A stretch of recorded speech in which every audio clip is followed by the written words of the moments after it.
Globally, we are at a crucial point when it comes to climate change. Fires, floods, and record-breaking temperatures have revealed its devastating environmental impact. But what's the cost of climate inaction at a business level? Research by Deloitte says over 80% of executives worldwide are concerned about climate change and how it affects their industries. Yet, many might not be aware of the amount of action required in the next 5 to 10 years in order to address it. Welcome to the Business of Climate Change podcast, brought to you by the Australian Graduate School of Management at the UNSW Business School. In this episode, we're discussing how climate change is impacting business, industry, and global markets. What's our role in addressing this universal challenge? And how can the leaders of today and tomorrow approach the changes required of them? Professor Nick Wailes, Senior Deputy Dean and Director at AGSM, is joined in conversation by Penny Joseph, Head of Resilience and Climate Change Adaptation at Sydney Water. We'll also hear from Kingsley Fong, an Associate Professor at the School of Banking and Finance at UNSW Business School, and an expert on how we can invest for a sustainable future. First up, let's go to Nick Wailes in conversation with Penny Joseph. Penny, your role as Head of Resilience and Climate Change Adaptation at Sydney Water, which is a long title and a challenging role, I imagine. Great to have you on the podcast. I thought we might start just by talking about how did you end up getting into this role? What does your career look like to get into this role? So I've had a fairly diverse career. I actually started out my career in the manufacturing industry. So I studied engineering at UNSW, and after that spent a bit of time in the aerospace industry, both at Boeing and Airbus overseas. And then sort of followed a pathway into the solar industry, did some business improvement roles in Sydney Water, sort of across to sort of some longer term strategy roles, and then landed this role in climate change adaptation. Actually, my background might seem quite diverse, but very, very relevant. Because I've had, quite a lot of operational experience, which was taught me well about, how do you respond to, different events and incidents, and how do you do that, effectively. But also, those opportunities to look towards the longer term strategy as well. So the good thing about my role is that I take both of those parts into account. So I have the longer term climate change adaptation, but also the shorter term emergency management, which sets itself well up for continuous improvement learning cycles. And Penny, we're going to talk about the business of climate change in this podcast, and I'm really looking forward to that conversation. I thought I'd start with quite a big topic. So it's very easy when you look at climate change. It seems there's two extremes. There's either it's not happening or there's nothing we can do about it, and there's a sort of pessimism. Where do you sit on that continuum? The sort of, it seems this very polarized debate. I think change always happens, in the middle. So it doesn't matter what change you're trying to affect. If you're playing at the extremes, it's very, very difficult. So from my role, it's really about, how can we progress forward? And there's so many opportunities for us to progress forward, and so many opportunities in that context that it's almost, I suppose, irrelevant, some of that situation that's happening in the background, because we've got so many challenges and so many things that we're acting upon. So do I get a sense from that you're quite optimistic about the future, that you think there's lots that we can do and there's lots of low-hanging fruit that we can address in the climate change area? Yeah, so if you look at the different programs of work, look, we have so many opportunities to act on different small and large things. I'm not saying that we should be complacent, because of course we should be acting with intent, but we should also be, I think, optimistic about the future. If you're not optimistic about the future, then you may as well pack up now, in my mind. So there's so many opportunities that we have, so much new technology that we can utilise, and so much low-hanging fruit, as you say, as well. So that's good. I think that's a great place to start our conversation. There are things that we can do and we need to be optimistic about the future.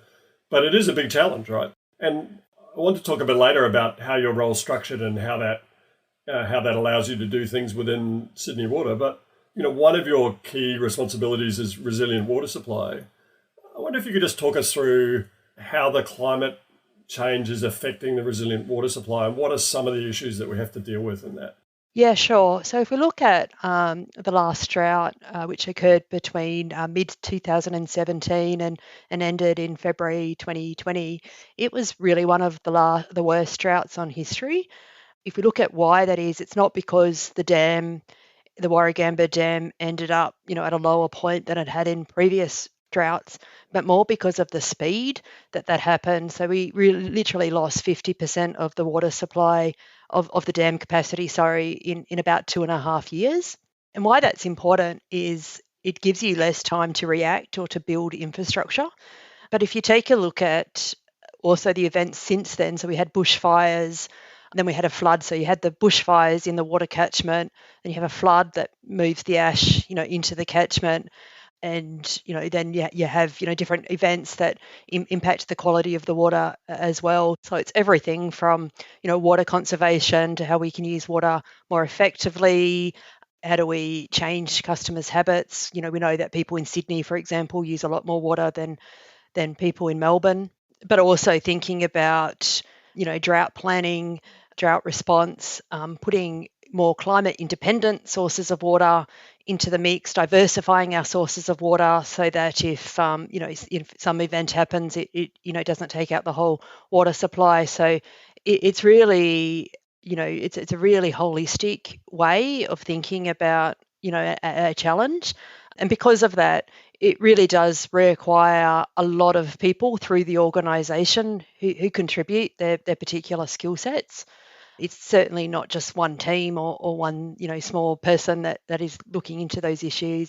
That's quite interesting about how these sort of overlapping effects of climate change can really affect the water supply, but also that there's multiple different initiatives that you need, which I think is the sort of strange thing that you as a corporatised entity are often encouraging me to use less water. It seems counterintuitive for a business, but that that's an important part of the strategy, isn't it? To really emphasise water, effective water usage. Yeah, it's about effective water usage. So we do also know that water can play a big part in how the community can adapt to climate change. So thinking about some of the projects that we're looking into, thinking about using water for cooling and greening. So we know that we can, for example, reduce the temperature that people experience by about 4.8 degrees by using water, differently. So it's a very holistic and integrated system that that you need to sort of think about these issues, because it's certainly not simple and linear. That's for sure. And then I can remember you saying in something I've been reading that one of the challenges is water users don't necessarily understand the water cycle and the way that water works, and I wonder how big a challenge that is, and is that true that some people don't really understand that water goes around and around, and there's a finite amount of it. Yeah, so that's right. So there's really, the same water that has been going around and around for, many generations since the dinosaurs. So, it's the same water that is going, through the system and through, people drinking it and peeing it, and it's going, into the rivers and back around as rainfall, and has been for generations. So we find, there's some people obviously that understand that well, and people certainly learn it at school, but I don't think it's something that a lot of people, really spend their life thinking about, unless you work in water, in which case it's all we spend our life thinking about.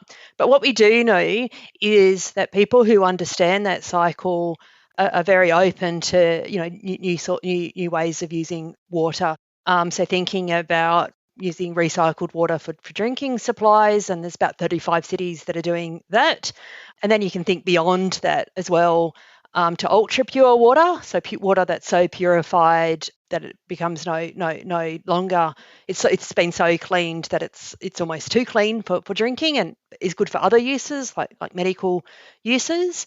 but importantly also for other uses, so things like hydrogen manufacture. So there's a whole stream of uses, and I think the key message is the more water we have, the more we can put it to different types of uses.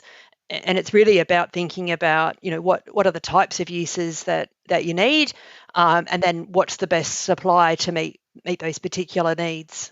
So part of your role is to pursue this net carbon zero goal that Sydney Water has. So there's things about water that make it pretty high in emissions. Can you explain to us why that is? Well, if you think about water, we actually are moving a lot of water around the system each day. It's millions of litres of water servicing 5.5 million people.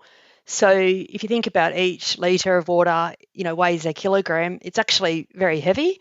If you've ever been in a seen a river flowing, it's quite a powerful thing. So moving that volume of water around, of course, takes up a lot of energy.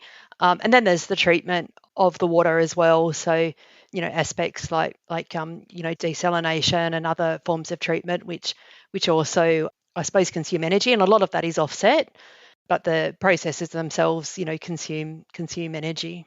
So I think for me I never really thought about that. I just assumed I turned off the tap and water came out and it somehow flowed downhill, but there'd been a lot of energy used to get that to me. So that then makes the challenge of net carbon zero, that sort of increases the challenge. So some of the projects that you're working on have been described as mining the sewer. Can you talk to us about that and what's going on there, and how is that generating sort of positive carbon offsets? So the opportunity we have is really about embracing the circular economy. So it's about understanding that the waste we collect is actually a valuable resource, and can be put to good use. So we can use that resource to generate all kinds of valuable resources. People would be familiar with biosolids and probably use that in their gardens. But there's also an opportunity to produce gas, biogas, and currently Sydney Water are partnering with Jamina to actually take some of that gas and pass it to households in Sydney. So I think next year we'll start to provide gas to 6,500 households. So so there's opportunity for those types of projects, and clearly we can expand those types of projects as well. So we can take, for example, the food waste of the city and also turn that into energy. So that all the same processes that we utilise to process our wastewater. Okay, so quite a lot of new revenue streams leveraging the resources that are in the water supply and not letting that go to waste. Yes. So Penny, maybe you could talk about the role, how it's structured, and then how you work in the organisation, because I'm really interested in how that structure helps drive things like awareness of climate change. Yeah, sure. So my role, we know it as being a custodian role. So there's several custodians in the organisation. Climate change is one, but environment, water quality, data are others. And our role as custodians is to actually thread through the organisation. So if you think about topics like the one we were just talking about, the net carbon zero program, there's people that are looking at innovation and sequestration. There's people that are looking at business development. There's people who are trying to modify their operational efficiency and effectiveness. There are people doing corporate strategy. There's people in digital services, thinking about digital methodologies. There's obviously people in asset lifecycle who are thinking about the assets that we need to make and thinking about how we might do that differently. So there's lots of people through the whole organisation having a lot of effort. And my role is to bring those teams together, to succeed together, to innovate together, and to have sort of common purpose. It's a great fun role because what we see now in our organisation is very little, we don't have silos. Like we, if you looked back, the organisation, had a lot of silos, whereas what we're seeing more and more is really effective teams. And so we're achieving a lot and progressing forward a lot. It's a role that I touch a lot of stakeholders and spend a lot of time joining dots for different people. We have a lot of conversations. We run a lot of forums, and I enjoy it because I sort of get to go between strategy and detail. And I often see or think about my role as kind of removing barriers that people have. I think the advantage that I have compared to other people in the organisation is other people have, of course, conflicting priorities, whereas I've been asked to kind of take a look at this particular issue and progress that. And so it helps the organisation keep focus on these important issues. So that sounds great and sounds, a very complex issue like climate change or resilience. It sounds like, it's a mechanism to bring together all of the expertise that you need, but also to get people aligned across their different objectives. But I can imagine that was quite hard to get that to work. When the structure was first put in place and you first put in the role, was it challenging and did you have to change behaviours? Yeah, for sure. One of the difficulties I think was, or brainwave, I think, was that really nobody in the organisation in our current structure can achieve by themselves. I absolutely can't achieve my outcomes without utilising other teams, and other teams would say the same thing. And it's been really interesting to go through that experience when we've also all been working remotely with COVID. But wow, it's completely refreshed organisation. We had to spend a lot of time, of course, developing relationships. On a topic like mine, I think it's a little bit easier. The one thing that makes it easy is most people in Sydney Water, the vast majority of people are very caring of this particular issue. They would value the adaptation and the mitigation that we do highly. Yeah, so and it makes sense to me now that one of the reasons you get into water is that you're interested in the environment, and if you understand the water cycle, you understand these type of things. So I think all of us listening have had to coordinate across complex organisations and get different teams to work together, and that's incredibly challenging. What are the key skills that you think you're bringing to that role, and what are the things you really focus on to make sure that you get good progress? Yeah, so with complex programs, I think a big task is to actually break things down to progress them, and thinking about progressing the complex issues rather than solving for the complex issues, because you can never solve for these complex issues. So one approach to looking at problems is through the Kinefin framework. So the Kinefin framework helps you understand what type of problem you're looking at. So it basically describes, I suppose, 4 different contexts. The first is like simple context. So simple context, you actually need, or it's more effective if you work by yourself, right? Because you can solve the problem and it's easy, you can do that.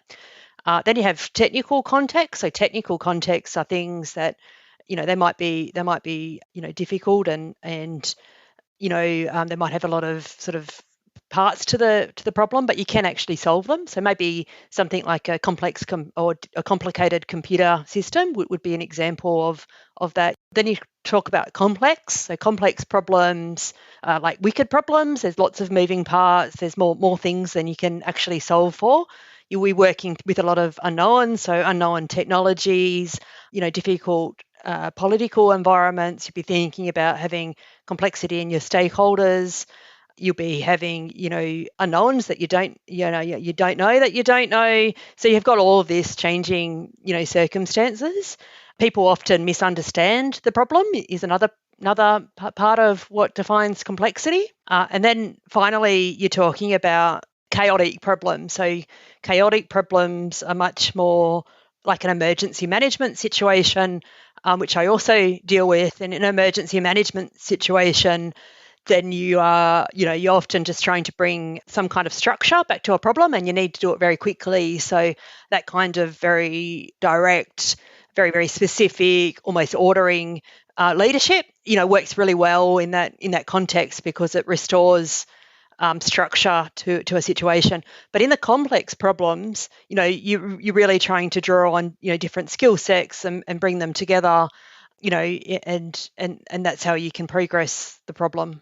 So I think that's a fantastic summary of that framework, and I think I've been looking at that for about 10 years, but that's much clearer than lots of the ones I've ever heard. But so you really are in that complexity area, right? So you've got unknown technologies, multiple stakeholders, lots of overlapping issues, and you're trying to create a structure that allows people to work through the complexity. Is that the way that you see your role? So a lot of my role is in that complexity space, but not all of it. As I said, I also have an emergency management in my portfolio, so that's tends to be more in that chaotic space. At the time when you've got an event going on. But I do also have sometimes in the technical space and sometimes in the simple space. It's really about kind of going, where am I and what's the best approach to deal with this. But in the complex issues, one of the things that I try and draw out is actually the differences of opinion that people have, and trying to surface that, because if you can allow that to happen, you can understand problems from different angles or the different skill sets that people bring. And when you can do that, then you can come up with new ideas, and you can think about how you can progress the issues, creating an environment where people can express themselves, raise issues, look at things. Some people will see problems from different angles. It's helpful to be able to do that. Yeah. So can you think of a concrete example where you've sort of done that, or in your portfolio where there's an area where you're having to bring these different perspectives together and resolve that? Yeah. So right through my portfolio actually, but we talked about some of the challenges with some of the climate risks. How do you do a climate risk assessment? Would seem to be fairly straightforward thing to do, but then what are the plausible futures? Which one of those are you going to adapt to? Which ones, you've got the different types of futures. You don't know which one is going to eventuate. You don't know how people are going to reduce their carbon. So where do you invest, and at what point is investing too early? Should you invest in everything? Should you invest only in those things that are difficult to change later? Do you invest in projects that are already, in flight? Do you ask them to go back, or do you allow them to keep moving? So even an issue that's like climate risk assessments, which would appear to be straightforward, in reality, has its own complexities.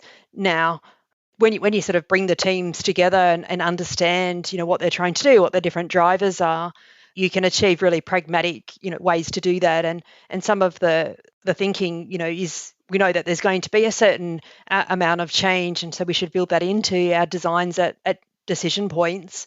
But that we should also be thinking about designing systems in a way that you can adapt them in the future. So if a particular scenario turns out to be worse than what we've planned for, that you've planned the infrastructure in a way that you can continue to adapt it later.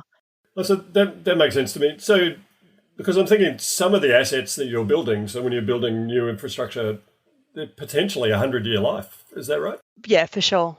And so you sort of need to design them in a way that allows you to adjust for different futures. So that might mean, changing the technologies you use, or changing where the water's coming from, those type of things. Yeah, so the engineering teams absolutely are thinking about those types of answers, and they're trying to design things in a way that opens up options. Some decisions that you make close down options. So in this complex thinking, you're actually trying to make decisions that will open up 3 more options, rather than making a decision that leads you to dead ends. So they call it optioneering, or trying to make decisions and trying to keep a wide variety of options open as long as you can, so that you've got space to adapt in different directions as things change. Penny, I wanted to go back to something you raised a bit earlier, which I thought was really interesting, about the role of water in making cities more livable. And I wondered if you could talk a little bit about that, and how we might see water in the future playing a role in our cities and making them livable, or mitigating the effects of climate change. You can understand that if you go under the shade of the tree, that you can feel cool. And so that's what you're trying to do in the city, is you're trying to use the water to affect those types of outcomes. So thinking about how you can use the water to, establish more greenery and more blue infrastructure, which is, the waterways. The vision, for the future, it would be really great to, have more of the Parramatta River swimmable, for example. And we know that there's millions of people who live, in 2 kilometres of the water of the Parramatta River. And we've seen that in COVID, right? Some of those open spaces have become much more popular than they ever were before. And so it's really as simple as that. It's, trying to think about all the water infrastructure. Now, new suburbs, that can be easier to achieve in that you can design the suburb around the water as opposed to designing the water around the suburb. And if you can do that and put water at the centre of the way you think about developments, then that can be, really helpful in delivering some of those types of outcomes. And is that happening? Sydney Water playing an active role in planning suburbs and new developments? For sure. But presumably then there's an issue around developers who, trying to optimise the amount of space that they're using and those type of things. So. Oh, absolutely. These things are collaborations. And so, Sydney Water is part of collaborations with, other government departments, developers, councils. And so everybody has their different take on those things. But even from a developer point of view, these places that people want to live in are worth more money, right? Like people will pay more to live in a place where they want to live. So I don't necessarily think that those objectives are in conflict. It's really about trying to do it in a way that, people value. And if you're doing that, then you should be able to find a way. That's good, because I think, we all know that regardless of what we do, the climate's going to get hotter and then livability is going to become a big challenge. And so, Penny, I thought we might finish off and just get you to think about what's your advice to us when we're thinking about our businesses and climate change and the role that we can play. What are the types of things that we should be focusing on and what would you encourage us to do? I think the biggest thing I'd encourage for people is just to break down the big problems into smaller problems. If you can do that and find you'll be able to see that there's lots of different things you can act upon. And when you do that, you can start to feel positive about the future, and you can see, the positive outcomes that we can each achieve. The second thing, I would encourage people to take or make decisions that open up more options, because that way, you're actually, as you progress forward into circumstances that are unknown, you give yourself more ways to respond in the future. But finally, I think thinking about, leadership instead of management, there's actually a lot of people, certainly in our organisation, I'm sure in others, that are actually wanting to do the right thing. So we should be trying to lead in a way that empowers people in our organisations, and that's really important and sort of the keys to success, I think. Great. Well, that's a great summary, Penny. It's been a real pleasure talking to you, and I think it's easy to be pessimistic about climate change, but your business both affected by but able to impact the climate, and it's great to hear about the approach that you're taking and some of the fantastic things you're doing. So thanks for sharing your insights and thanks for joining us. Thank you very much. It's clear to most of us that climate change is having a major effect on the things we take for granted, including our water supply. But Penny Joseph's shared insights show it's possible to rise to the challenge and plan for the future. So, we've heard how individuals and teams can take action on climate change within their organisations. But what do these initiatives mean to external stakeholders and potential investors?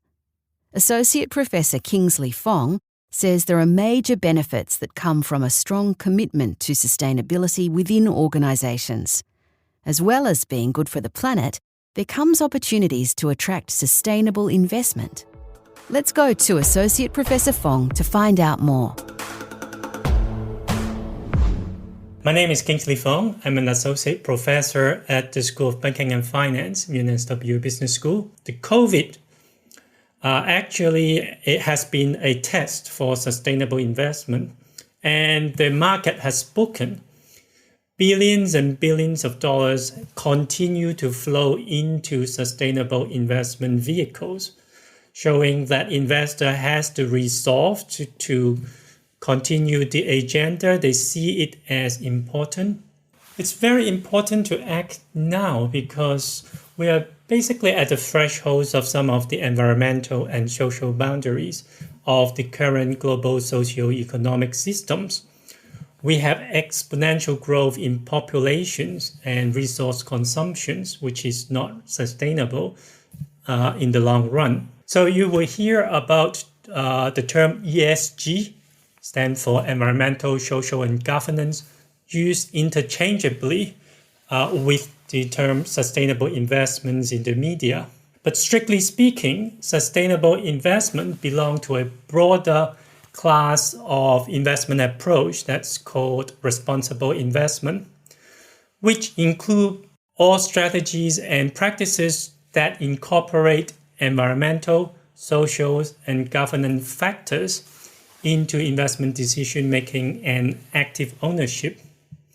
So there are actually three categories of responsible investments.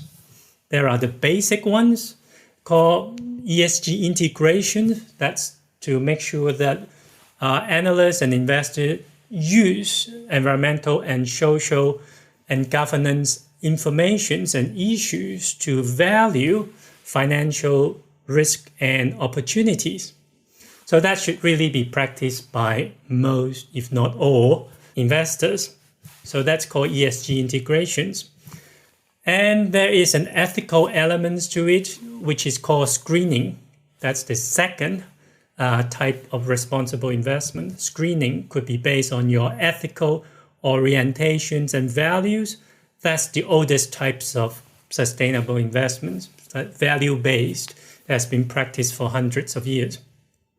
And the last type is called thematic, which is where investors explicitly value environmental and social outcomes, as well as financial, and sometimes they prioritize environmental and social outcomes to financial returns.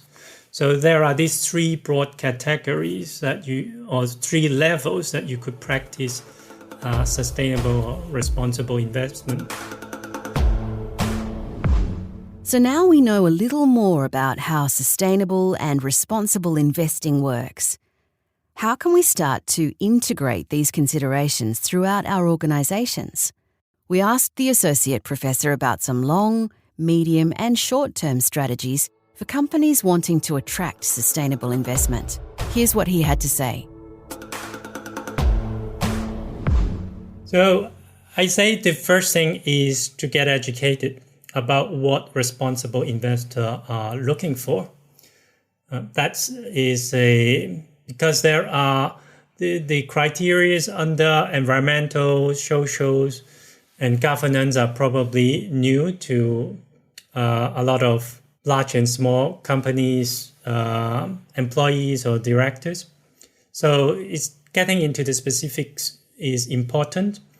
And then think about the purpose of the business. I think that's the overarching strategies to deal with sustainability. So how is the business relating to and how is the business serving the world? I think deep along that one.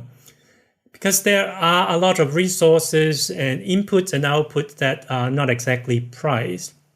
So you need to understand your company well. What are the inputs and outputs that the company or the business is getting and what is it producing? And are these input and output priced by the markets? And then you also look at it from a product development and long-term strategy perspectives. So what are the long-term, short-term, medium-term changes that you would expect to the demand of your products?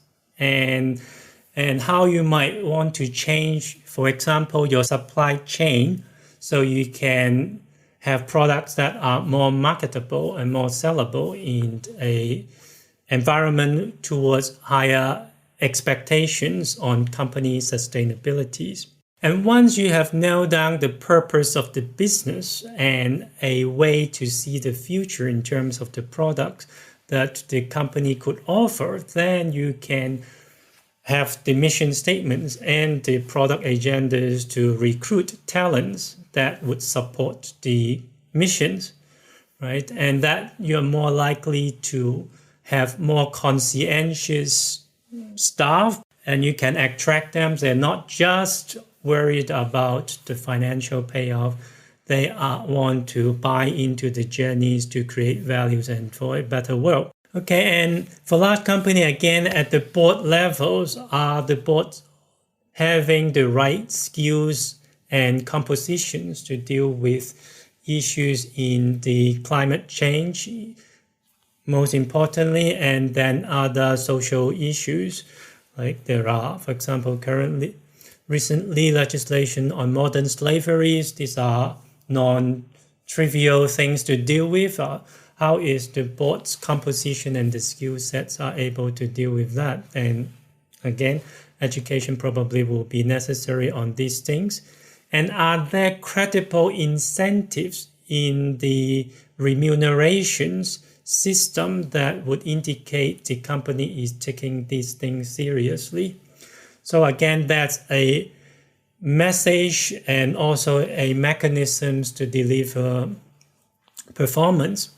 And it can be just short-term incentives, because long-term, these sustainability issues should help the company to prosper. So that will naturally show up in the long-term financial incentive. But in the short runs, there might be needs for environmental and social performance-based incentives to compensate.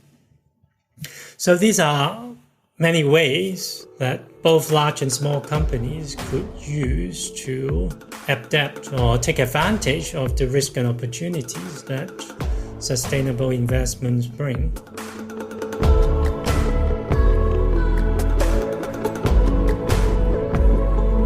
That's about all we have time for today. Thanks for listening in. We hope you enjoyed our dive into the business of climate change. To find out more about today's episode, search for AGSM's The Business Of podcast online. Please share, rate and review, and subscribe to AGSM's business podcast on your favourite platform, and look out for future episodes. In the meantime, you can follow AGSM at UNSW Business School on LinkedIn and Facebook for more industry insights for an accelerating world, or find us at agsm.edu.au. Until next time, thank you for listening.